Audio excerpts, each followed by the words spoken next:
In 1562 in Goa, India, the first auto da fe on Asian soil takes place. There, the feared Tribunal of the Holy Office was established, which over more than 250 years prosecuted 16,000 people and resulted in the deaths of 57 condemned individuals. But on the other side of the world, Brazil, under the same crown, would never have a permanent seat of the Holy Office. In other words, the largest territory of the Portuguese Empire, dominated for 300 years, never had an Inquisition headquarters? This immediately raises several questions. What led the Inquisition to be so active in Goa and not in Brazil? Was Brazil a more tolerant land? Did the Inquisition punish only heresies or also other types of crimes? And what targets existed in Goa that simply didn't exist in Brazil? In today's video, let's unravel the Inquisition in Goa and understand why a city in Asia hosted the inquisitorial court while the largest territory of the Portuguese Empire did not. But before we start the video, if you like our content, become a member of our channel right now. That way, you'll have access to our group and exclusive content, including live classes, so you can dive even deeper into the hidden side of history. To understand why Goa had a headquarters of the Portuguese Inquisition and Brazil did not, we first need to understand the dynamics shaping this city in the 16th century. When Afonso de Albuquerque conquered Goa in 1510, he didn't just take a city. He took what would become the capital of the entire Portuguese state of India. Over time, it became one of the richest and most populous cities in the Catholic world, to the point of being called the Pearl of the Orient. Goa was a cosmopolitan hive of golden churches and convents, where Portuguese, Persians, Arabs, Hindus, Muslims, converted Jews and Christians of all kinds lived together. And it was precisely to this city that St. Francis Xavier asked King John III in 1546 to establish the Inquisition. His only reason was this. The Jesuits suspected that many of those converted to Christianity were secretly continuing to practice their old religions. In addition, many Portuguese and new Christians, seeing that multiplicity of creeds and cultures and feeling distant from the power of Lisbon, simply relaxed their morals. According to the Jesuit, many live according to the Mosaic law and the Moorish sect, without shame and without fear of God. The request of St. Francis Xavier would only be granted in 1568 years after his death, and 16,000 cases went through the Inquisition of Goa. And of those, dozens of people would end up condemned in autos da fe. The court even got its own feared address, the old Palácio do Sabaio in the central square of Old Goa. And from there came secret denunciations, interrogations, confiscations of property, processions of penitents, and sometimes autos da fe. But why Goa? What did that city have that Brazil didn't? The answer involves two targets that the Inquisition pursued above all others, and that were concentrated in Goa differently than they were in Brazil. The first of the targets were the new Christians. Many converted Jews who fled from Portugal fled specifically to the east, thinking that the distance would protect them from surveillance. And interestingly, it was this mass of people fleeing that helped attract the Holy Office there. The second target was the so-called native Christians, a huge mass of Hindus and Muslims. The Muslims converted to Catholicism, whose faith, the Portuguese often believed, was just a thin layer over their old beliefs. These were people who, in the eyes of the inquisitors, continued secretly practicing their old religious rites. It's also worth noting that the Portuguese found in India the so-called St. Thomas Christians, who were followers of the Nestorian heresy. In other words, while in Brazil the Portuguese dealt with a simple religion, with a mythology that mixed local elements, without images and without temples, in India it was the opposite. There was a vibrant mix of Jains, Hindus, and Muslims, with temples, images, rituals, and also Jews and Christians who defended heresies from the early days of Christianity. And Unlike the reality in Brazil, some religions in India were extremely complex and even older than Christianity itself. In this way, the Jesuits, in an apologetic effort, tried to adapt local customs to the rites to make it easier for the locals to embrace Christianity. In China, not only Matteo Ricci, but many Jesuits began to dress like Confucian scholars. And in India, in turn, the Jesuit Roberto de Nobile even requested the establishment of a specific Catholic rite for Malabar, where Brahmins who converted to Catholicism could take baths and perform rituals before Mass. That's where the major controversy starts. While the Inquisition saw traces of paganism that needed to be fought, the Jesuits defended the rite, claiming that those acts were merely cultural, without any remaining religious significance. However, no matter how hard the Jesuits tried in this regard, there were indeed many converts who ended up mixing Catholicism, Jainism, Hinduism, and sometimes even Islam. In this way, Goa was a rich, large city, full of converts suspected of heretical and syncretic practices. A crowd gathered in one place. Brazil, however, was the opposite. Unlike Spanish America, which had 3 courts in Lima, Mexico, and Cartagena, all of Brazil was under the jurisdiction of the Lisbon court. In other words, instead of having a fixed headquarters in a building, like in Goa, Brazil instead relied on so-called visitations to pursue heresy, when the inquisitor from Lisbon would travel through Brazilian territory, collecting accusations and opening cases.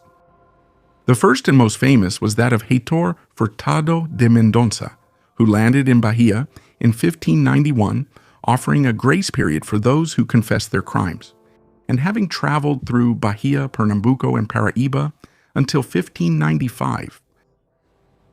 There were other visitations later on, such as that of Marcos Teixeira in 1618, and a third one in Grão-Pará in the 18th century. Many of the accusations made to the Holy Office often led nowhere, as they were often not considered serious. But when someone was accused of something considered serious, the process did not stop in Brazil. The accused could be put on a ship and cross the Atlantic to be tried in Lisbon. The court remained there, and it was the defendant who traveled. Here, there are 2 reasons why the Inquisition was never established in Brazil. The first is geographical.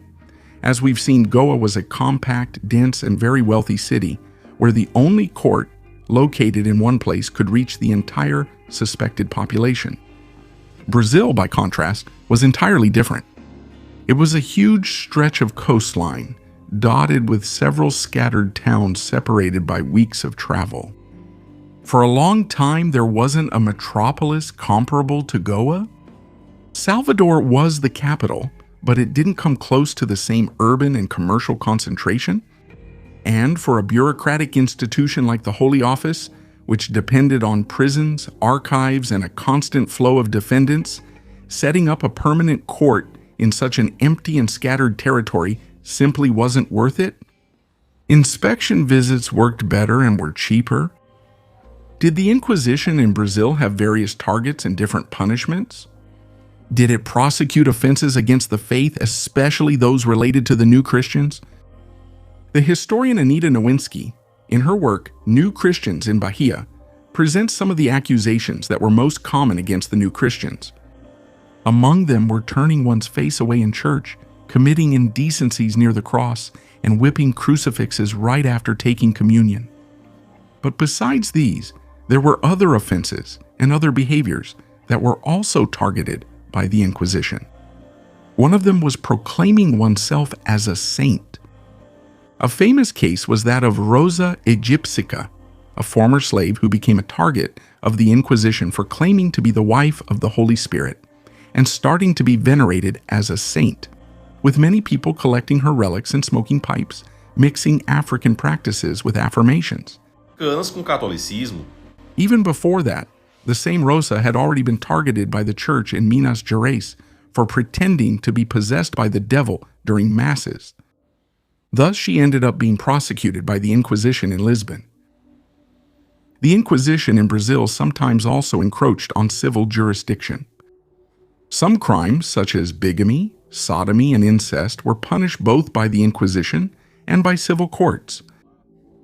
But the penalties of the Philippine ordinances included the death penalty, being much more severe than those of the Inquisition. So when someone was prosecuted, for example, for sodomy or bigamy, being judged by the Inquisition, interestingly, gave them a greater chance of survival than being tried under state law. And the second reason why the Inquisition was not established was because it had no jurisdiction over the indigenous people. The Church considered the indigenous people as non-Christians and recent converts, and they were presumed to be too ignorant to be considered heretics. So in theory, those who do not know the doctrine cannot betray it. In this way, the Brazilian indigenous people were under the care of the missionaries and bishops, not the Holy Office. Was the Portuguese missionaries' view of the Brazilian indigenous person that of an innocent to be baptized, and not of a heretic to be judged? However, it is important to point out that this was not an absolute rule. Some indigenous people and mestizos did end up being prosecuted and sent to Lisbon. The historian Anita Nowinski found that among more than 1,000 defendants from Brazil, a few dozen were indigenous people, or people of mixed indigenous and European ancestry. They were exceptions, but they did exist.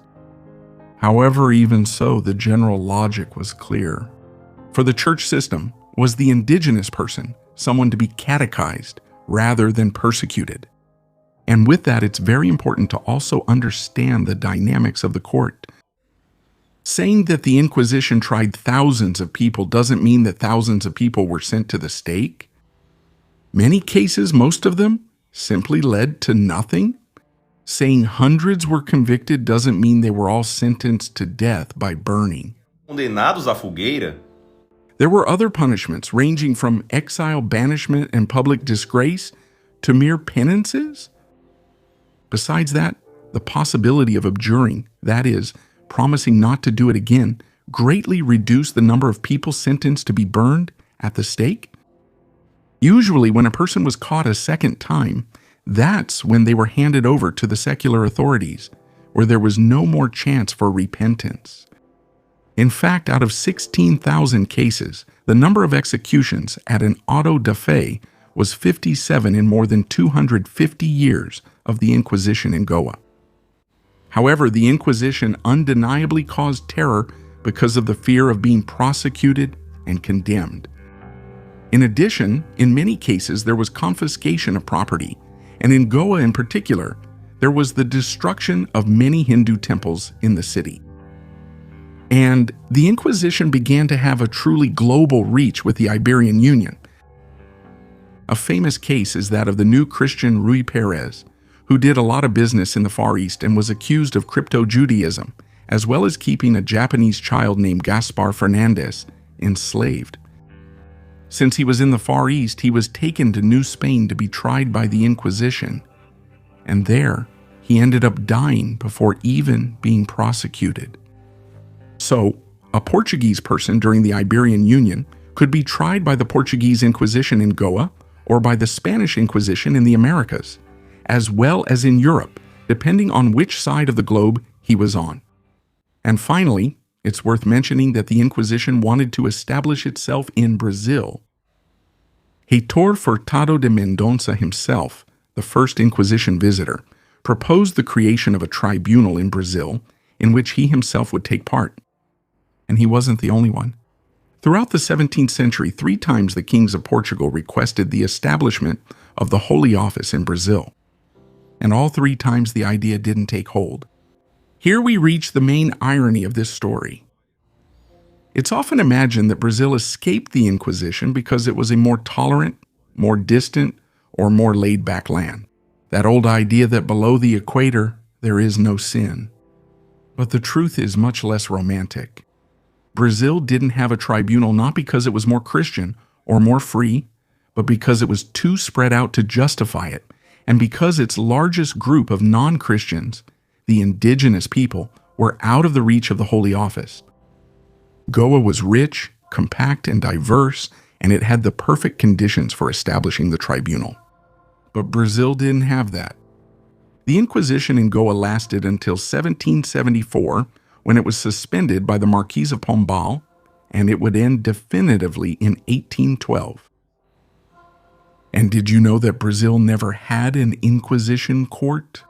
Did you think the reason was more about the economy and geography than religion? What surprised you the most? So go ahead and leave your comment right now to support our work. And take the opportunity to become a member of the channel right now. That way, you'll be able to dive deeper and learn even more about the fascinating Iberian history.